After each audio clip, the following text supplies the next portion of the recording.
महाभारत युद्ध में 13वां दिवस कौरवों और पांडवों दोनों के लिए सबसे त्रासद दिन था।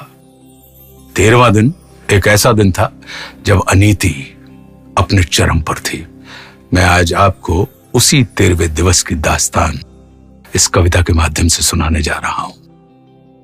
जब कुरुक्षेत्र की समर भूमि में सरशैया पर भीष्म हुए, तब कुरुकलंक के नैनों में क्रोधाग्नि लगी और ग्रीष्म हुए।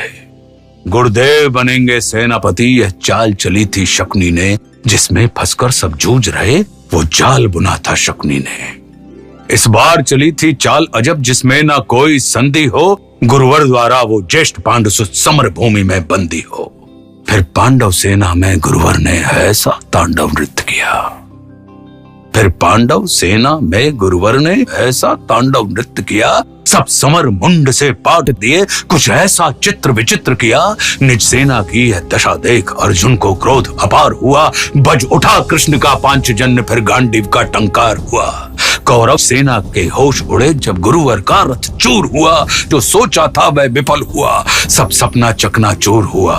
फिर कहा द्रोण ने दुर्योधन, मैं उससे पार न पा सकता, अर्जुन के रहते धर्मराज को बंदी नहीं बना सकता। फिर कहा त्रिगर्तों ने मिलकर, हम प्राण पे प्राण लड़ाएंगे, हम अर्जुन को ललकारेंगे और दूर तलक ले जाएंगे। हम जान रहे हैं अर्जुन से पा सकता कोई पार नहीं, पर इससे बढ़कर मित्र तुम्हें मैं दे सकता उपहार नहीं। फिर क्या था, फिर क्या था, ऐसी नीति बनी जिसको सबने मंजूर किया। उसने अर्जुन को ललकारा और समर भूमि से दूर किया। अर्जुन के जाते गुरुवर ने फिर कुछ नवीन संरचना की, जिसका भेदन हो सके नहीं, उस चक्रव्यूह की रचना की। पांडव सेना भयभीत हुई, यह देख शत्रुदल सुखी हुए। जो सदा शांत चित रहते थे वे धर्मराज भी दुखी हुए।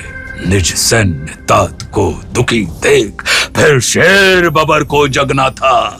जो धनी धनुष के बनते थे उनको भी नाक रगड़ना था। है उम्र 18 बरस मगर ये बड़ा धनुष का धन्नु है उम्र 18 बरस मगर ये बड़ा धनुष का धन्नु है। सबने देखा कोई और नहीं, ये अर्जुन सुत अभिमन्यु है। मैं इसका भेदन कर दूंगा, यह भेद गर्भ में सुना हुआ। दादाजी चिंता दूर करो, ये सुन साहस 100 गुना हुआ। फिर अभिमन्यु के पीछे ही कुछ तेज चले, कुछ धीम चले, कुछ पैदल घोड़े रथ सवार ले, गदा गदाधर भीम चले। अभिमन्यु को ना रोक सका वो द्वार तीसरे पार हुए, पर राज द्वार पर जयद्रथ था, चारों भाई लाचार हुए। अभिमन्यु ने मुड़कर देखा, अभिमन्यु ने मुड़कर देखा, पीछे ना कोई अपना था, पर विचलित तनिक न हुआ वीर, ऐसा ही उसका सपना था।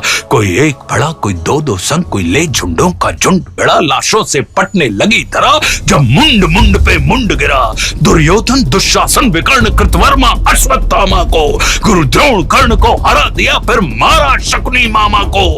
वह कर्ण भिड़ा जो दुर्योधन के विजय लक्ष्य की आशा था, वो कर्ण भिड़ा जो दुर्योधन के अंतर्मन की भाषा था। वह कर्ण भिड़ा जो एक साथ 100 बाण चलाने वाला था। वह कर्ण भिड़ा जो दुर्योधन को विजय दिलाने वाला था। सबने देखा वो अंगराज रथ सहित धरा पर पड़ा मिला। सबने देखा वो अंगराज रथ सहित धरा पर पड़ा मिला। कुछ चेत हुआ तो भाग गया, वो दूर सभी को खड़ा मिला। फिर दुर्योधन हो गया कुपित, ले सबका नाम पुकारा है। सब ऐसे साथ मिलकर मारो, ऐसा आदेश हमारा है। फिर एक साथ भिड़ गए सातों ने ऐसा काम किया। रथ तोड़ सारथी को मारा, घोड़ों का काम तमाम किया। तलवार तीर जब टूट गए तो रथ के चक्के उठा लिए। उस रथ के टूटे चक्के से कितनों के छक्के छुड़ा दिए। यह देख अधम दुशासन ने तब सर पर गदा प्रहार किया। गिर गया धरा पर वीर, तभी पीछे से उसने वार किया। सब नियम युद्ध के भूल गए और ऐसा अत्याचार किया, फिर बारी बारी से सबने उसके सीने पर वार किया। सब मायापत की लीला है। मैं कृष्ण लिखूं, घनश्याम लिखूं, कितनों को धूल चटाया है, कितने गुरुओं के नाम लिखूं। शब्दों में सहज सुशीलापन, अब कविता को विश्राम लिखूं।